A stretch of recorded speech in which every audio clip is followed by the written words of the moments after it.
இன்னைக்கு உங்க கையில கொடுக்கப்பட்ட ஆத்துமாக்கள், இன்னைக்கு நம்ம கைகள்ல கொடுக்கப்பட்ட ஆத்துமாக்கள் நம்ம எப்படி நடத்துறோம்? அம்மா ஒரு இடத்துல நான் மீட்டிங் நடத்துறத அவங்க அட்டென்ட் பண்ணிருக்காங்க. ஆண்டவர் அறியாதவங்க ஒரு பிரேயர்ல என்னுடைய செய்தி கேட்டிருக்காங்க. கர்த்தருடைய வார்த்தையை கேட்டுட்டு அந்த அம்மா போயிட்டாங்க. எனக்கு தெரியாது, நிறைய பேர் வந்திருக்காங்க, யார் எவரும் தெரியாது.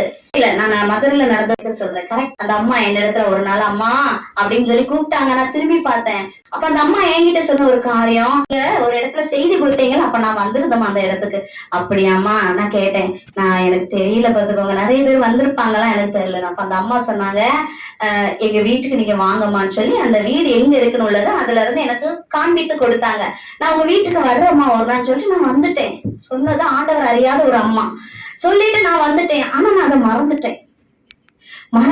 ஒரு ஆத்துமாவையும் இழந்து விடக் கூடாது என்பதை தேவன் நம்மிடத்துல எதிர்பார்ப்பார்.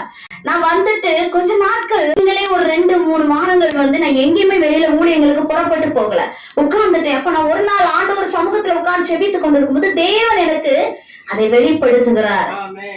உன்னைய தேடி ஒரு ஆத்மா வந்துச்சுல, அந்த ஆத்மாவை நீ தேடி போனேன்னு கேட்டார் ஆண்டவர்.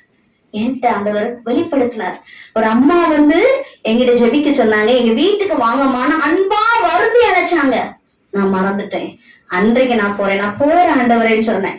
ஆண்டவர் அறியாத ஒரு ஆத்மா. நான் அந்த வீட்டுக்கு போறேன்னு சொல்லி அன்னைக்கு நான் அன்னைக்கு ஜெபத்தை முடித்த உடனே நான் உடனே ஆயத்தமாகி அந்த அம்மா வீட்டை தேடி போனேன். அவங்க சொன்ன வழியை கண்டுபிடிச்சு நான் அந்த அம்மா வீட்டுக்கு போனேன். அந்த அம்மாவுக்கு அவ்வளவு சந்தோஷம். அங்க போய் நான் செபித்த உட்கார வச்சாங்க, என்கிட்ட பேசினாங்க. அநேக வீட்டுல உள்ள காரியங்கள் எல்லாம் என்கிட்ட சொல்லி அழுதாங்க. செபிக்கிறமான்னு சொல்லி அன்னைக்கு செபிச்சுட்டு வந்தோம். என்னோட உள்ளத்துல பயங்கரமான சந்தோஷம், பயங்கரமான பரவசம். கர்த்தர் நினைத்தது. ஹல்லேலூயா.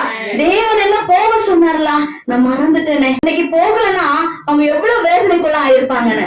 ஒரு ஆத்துமானாலும் தேடி போகணும் ஆண்டவருக்காக. கர்த்தர் ஒரு ஆத்துமாவை இழந்து விடக்கூடாது நமக்கு உணர்த்துகிறார். ஹல்லேலூயா. அப்படி அன்றைக்கு ஒரு பெரிய சந்தோஷம்.